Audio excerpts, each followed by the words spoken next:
Bapak Presiden betul-betul ingin memberikan penghargaan kepada siapa saja putra-putri terbaik bangsa yang berprestasi dan baik. Alhamdulillah hari ini Bapak Presiden atas nama bangsa dan negara memberikan tanda dan gelar kehormatan kepada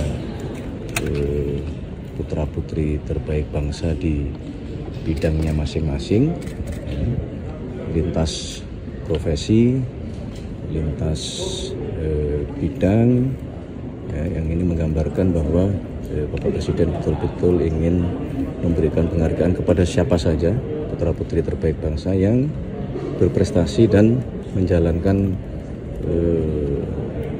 tugas di bidangnya yang melebihi panggilan tugas. Pastinya berapa sih Mas jumlahnya yang dapat penghargaan hari ini? Total sampai terakhir diputuskan oleh Dewan Gelar Tanda Jasa dan Kehormatan jumlahnya adalah 141. Ini kan angkanya meningkat hampir lebih dari 2 kali lipat ya. Bisa dibanding tahun kemarin. Pertimbangannya apa? Pertama begini, sebenarnya Bapak Presiden berpikir bahwa memberikan gelar dan tanda kehormatan kepada putra-putri terbaik bangsa adalah sesuatu yang harus dijadikan semacam tradisi gitu ya.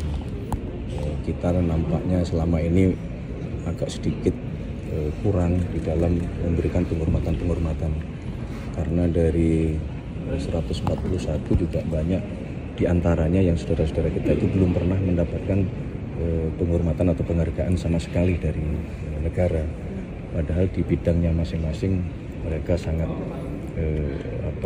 berprestasi, memberikan kontribusi. Ada yang dari sisi kemanusiaan, ada yang dari sisi kebudayaan, ada yang dari sisi lingkungan, ada yang dari sisi kesehatan. Jadi ada putri terbaik bangsa kita yang belum menemukan vaksin. Ini kan sesuatu yang luar biasa secara kemanusiaan gitu. Jadi semangatnya itu.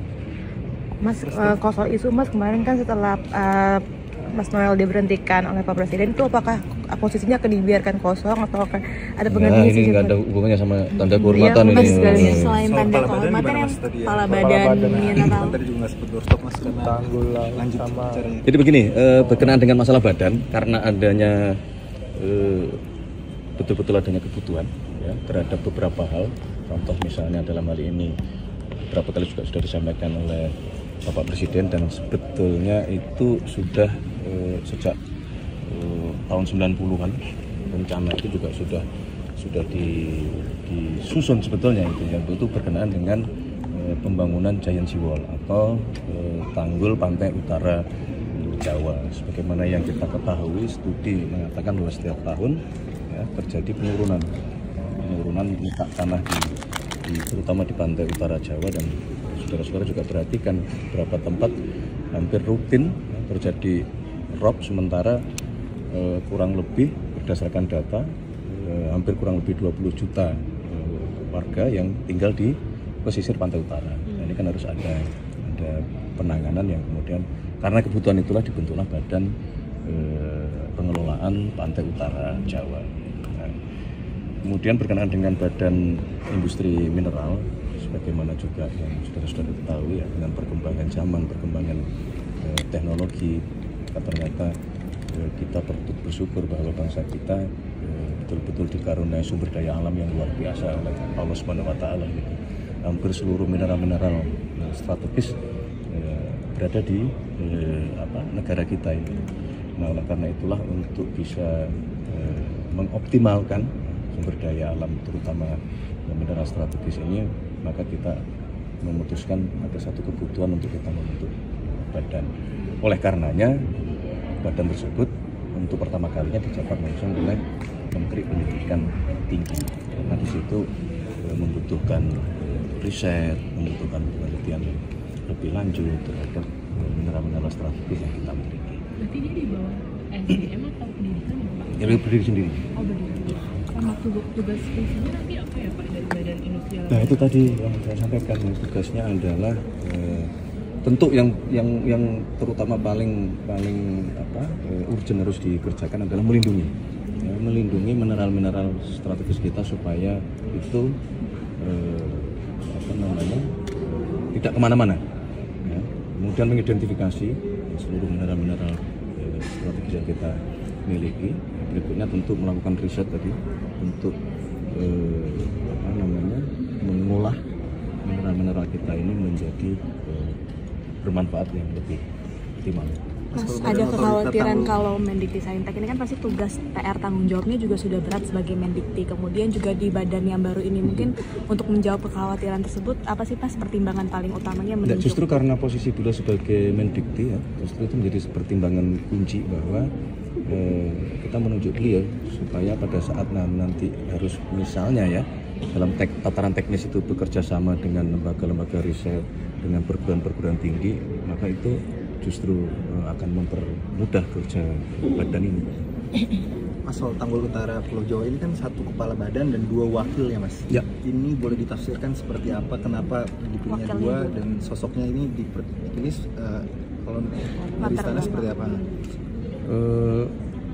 Nggak ada tafsir apapun terhadap jumlah. Sekali lagi ini masalah kebutuhan. Jadi wakil kepala badan otorita pengelolaan pantai utara Jawa atau tanggul laut utara Jawa itu kenapa 2? Di situ memenuhi satu unsur dari teman-teman di Danantara, karena kan di situ akan dalam proses pengelolaan, perencanaan, pembangunan, nanti pengelolaan pasti di situ akan berhubungan dengan namanya masalah investasi.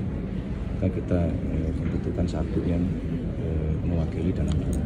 Kemudian satu juga di situ mewakili pemerintah, dalam hal ini Kementerian Dalam Negeri, karena bicara utara Jawa ya akan berada di kurang lebih 6 provinsi yang ada di 5 provinsi di Pulau Jawa gitu.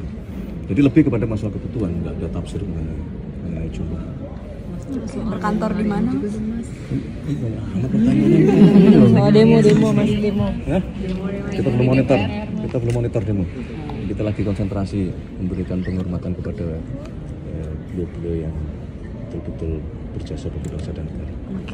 Terima kasih. Tadi ada Mas Ramang, pesepak bola legend, ada Mas Mardi Lestari, pelari, mungkin adik-adik belum mengenal ya. Ada artis juga tadi ya? Artis, ada Kak Caca Miarja, ada Chris Kinat, ada almarhum Benyamin sepanjang hidupnya mendedikasikan untuk menjadi pencipta lagu, penyanyi dan seterusnya, mendidik generasi muda. Luar biasa semua. Terima kasih ya. Terima kasih.